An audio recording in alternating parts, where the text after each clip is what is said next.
Shri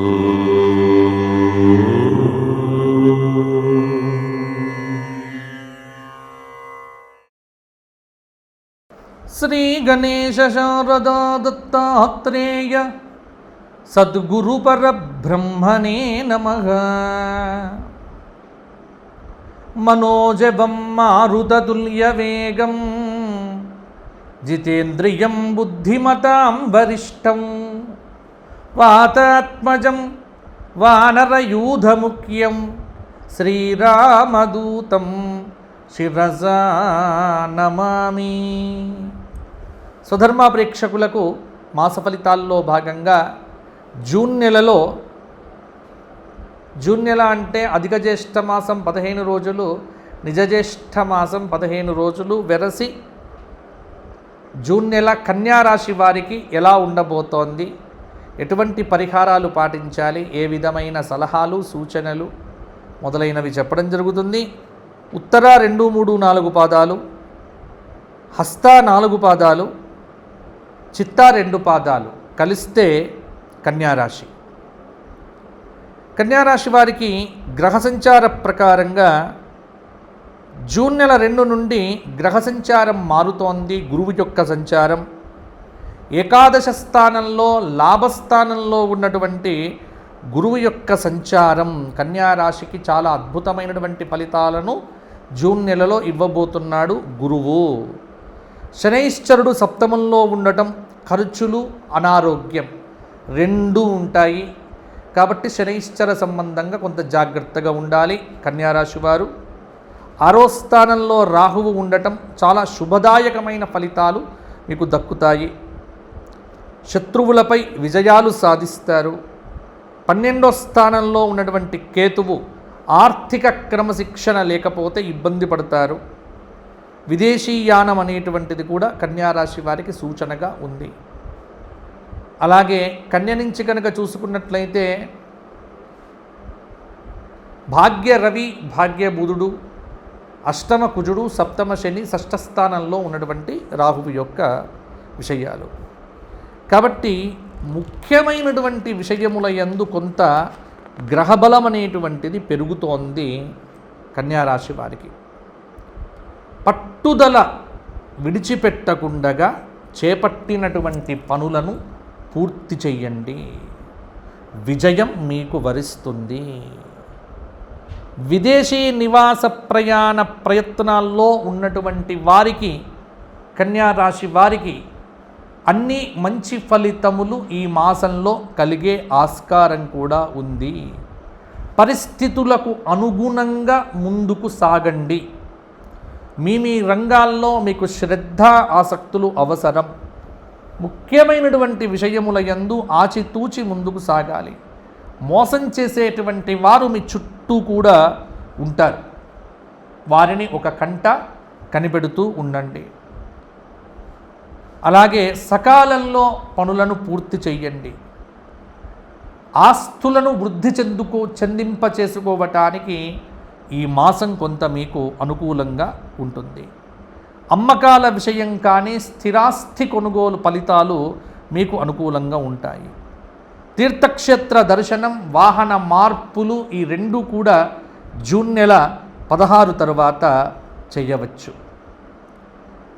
June నెల 25 నుంచి 30వ తేదీ మధ్యలో ఒక శుభవార్త కన్యారాశి వారికి చాలా ఆనందాన్ని కూడా ఇస్తుంది.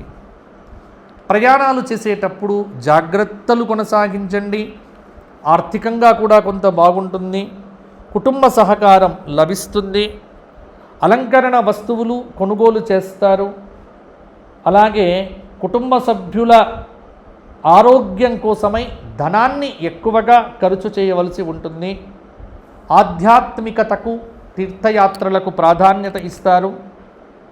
ఒక కీలకమైనటువంటి బాధ్యతను అటు ఉద్యోగపరంగా ఇటు బయట ఆచరించి మంచి పేరును కూడా సంపాదిస్తారు. ఏ రోజు పనులు ఆ రోజు చేసేటువంటి విధంగా విద్యార్థులు మిమ్మల్ని మీరు తీర్చిదిద్దుకోగలిగితే మీకు మంచి ఫలితాలు వస్తాయి.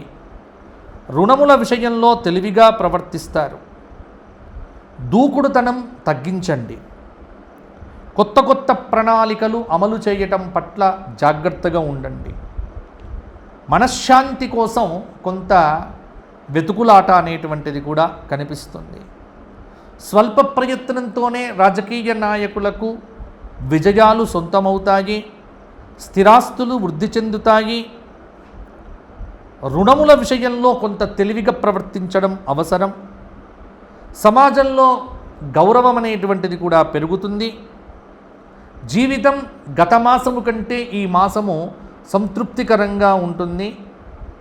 ఏకాగ్రతతో విజయావకాశాలను కొంత పెంపొందించుకోవటం వల్ల ఇంకా మంచి ఫలితాలు మీకు కలిగేటువంటి ఆస్కారం కూడా ఉంది. ఆర్థిక ప్రగతిని సాధించగలుగుతారు. పర్సనల్ విషయములను ఎవ్వరికీ చెప్పుకునే ప్రయత్నం చేయకండి. గోప్యతను ఎంతవరకు ప్రదర్శిస్తే అంత బాగుంటుంది మీకు. అలాగే ఒత్తిడి లేకుండా ఈ నెలలో ఏ పని కూడా కాదు, ఇది కూడా గుర్తుపెట్టుకోండి. కాలక్షేపాలు విపరీతంగా చేయటం, టైమును కాపాడుకోలేకపోవటం, ఇతరుల విషయములను ఎవరి దగ్గర కూడా మీరు ప్రస్తావనకు కూడా తీసుకురావద్దు. అవే మీకు చాలా శత్రువులను కూడా పెంచుతున్నాయి. కుటుంబ సభ్యులతో స్నేహభావంగానే ఉండండి. ఓర్పుతో నేర్పుతో మీ సమస్యలను పరిష్కారం చేసుకునే విధంగా ఉండండి. కాబట్టి కొంత మంగళవారం నాటి నియమములు పాటించుకోవటం, శనివారం నాడు కన్యారాశి వారు తరచుగా వెంకటేశ్వర స్వామి దేవాలయ దర్శనం చేసుకోవాలి. అలాగే ప్రతి నిత్యము కూడా సూర్య నమస్కారములు చేసుకోవటం, సూర్యాష్టక స్తోత్ర పారాయణం చేయటం వల్ల కూడా మంచి ఫలితములు మరిన్ని వస్తాయి. అలాగే శివాలయముల యందు ప్రదోషకాలంలో సోమవారం నాడు శివాభిషేకం చేయించుకోండి మీ పేరుతో. అది మీకు చాలా సంతృప్తిని ఇవ్వడం జరుగుతుంది. రామనామం రాయటం వల్ల కూడా కొంత ఫలితాలు బాగుంటాయి. ఇక కన్యారాశి వారికి వ్యక్తిగత జాతకాల్లో ఏదైనా సందేహాదులు కలిగితే కింద కనిపిస్తున్న నెంబర్కు ఫోన్ చేసి అపాయింట్మెంట్ తీసుకుని నాతో మాట్లాడితే దశ అంతర్దశ వివరాలు, పరిహారాలు మొదలైనటువంటివన్నీ కూడా మీకు చెప్పడం జరుగుతుంది. ఫోన్ చేసేటువంటి వారు ఉదయం 8 నుంచి రాత్రి 6 గంటల లోపు కింద కనిపిస్తున్న నెంబర్కు సోమవారం నుంచి శనివారం దాకా చేస్తే అపాయింట్మెంట్ ద్వారా నేను మాట్లాడటం జరుగుతుంది. కాబట్టి వ్యక్తిగత జాతకం చెప్పించుకోదలుచుకున్నటువంటి వారు ఈ విధంగా చేయండి. మీ అందరూ బాగుండాలి అని మీకు ఆశీర్వచనం ఇస్తూ, కన్యారాశి వారు గణపతి అనుగ్రహాన్ని పరిపూర్ణంగా పొందండి. వచ్చే మాసం కలుసుకుందాము. జై శ్రీరామ్, జై శ్రీరామ్.